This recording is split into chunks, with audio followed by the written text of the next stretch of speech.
Kailangan mo ng pera, hindi mo malaman kung paano nyo ito mababayaran. Meron po ako ituturo sa inyo mga bossing ko para kaagad-agad ay mabayaran nyo ang inyong mga pagkakautang at kayo po ay hindi na nape-pressure. Ang taong lagi nape-pressure, lagi ka nag-aalala, kayo po ay sumasakit ang ulo, malapit ka sa inyong karamdaman, imbis po mga bossing ko na masolusyonan ang problema, madadagdagan pa ang inyo pong problema. Ito pa mga bossing ko ay ang asukal.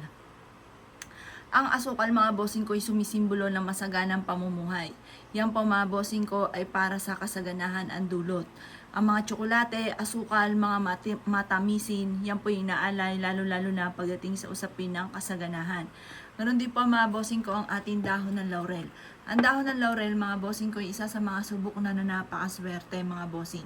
Ito pa mga bossing ko, i-adjust ako sa lagi ikaw ay suswertihin. Ang gagawin nyo lamang po mga bossing ko, ito yung ating dahon ng laurel. Isusulat nyo dito kung magkano amount na kailangan ninyo mga bossing. Ngayon pa mga bossing ko, kumuha po kayo ng panulat. Ang panulat natin gagamitin, mas maganda, panawagan ay kulay pula na panulat. Isusulat nyo po dito yung amount na matagal nyo nang gusto. Halimbawa, gusto ko na magkaroon ng 7 million. Gusto ko na kaagad-agad ako ay magkaroon ng 7 million. Yan po mga bossing. Para makabayad na ako sa aking mga pagkakautang at makamit ko kung ano man ang aking mga ninanais.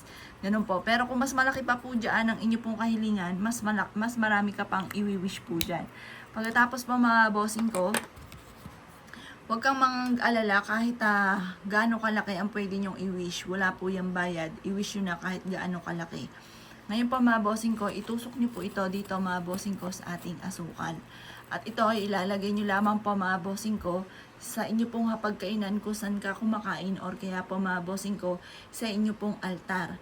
Proven po ito mga bossing ko, panawagan po ito para kaagad yung makamit ko ano man ang inyong ninanais.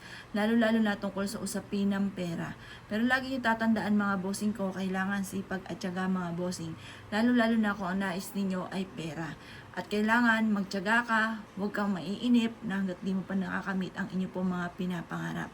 Subok na po ito na napakaswerte mga bossing, basta't ikaw po ay punong-puno ng pagiging positibo sa buhay, walang imposible. Lalo na kung maraming taong umaasa sa inyo at kailangan nyo na maging matagumpay sa buhay para higit ka na makatulong sa kanila. Kaya gawin nyo na po ito mga bossing. Ang pinakamabisang araw ng paggawa ng mga pampaswerte ay kada Martes at Biyernes. Or kaya po pag sumasapit mga bossing ko ang full moon or unang araw or huling araw mga bossing ko ng buwan. Ngayon pa mga bossing, kung kayo po'y mapapanood nyo ito ng ordinaryong araw, pwede nyo po itong gawin mga bossing ko kahit ordinaryong araw. Ito pa mga bossing ko ay magdudulot sa inyo ng swerte. Kung kayo'y naniniwala at nais nyo po itong gawin, huwag ka na magpatumpik-tumpik pa. Makakatulong po ito upang sa ganon masigit ka na maka-attract na swerte at makamit nyo kung ano man ang inyong mga pinapangarap. Ngayon pa mga bossing ko, ilagay nyo po ito mga bossing ko sa inyo pong hapagkainan kung saan ka nakain or sa inyo pong altar. Pwede rin ito sa malapit sa inyong lagayan ng pera.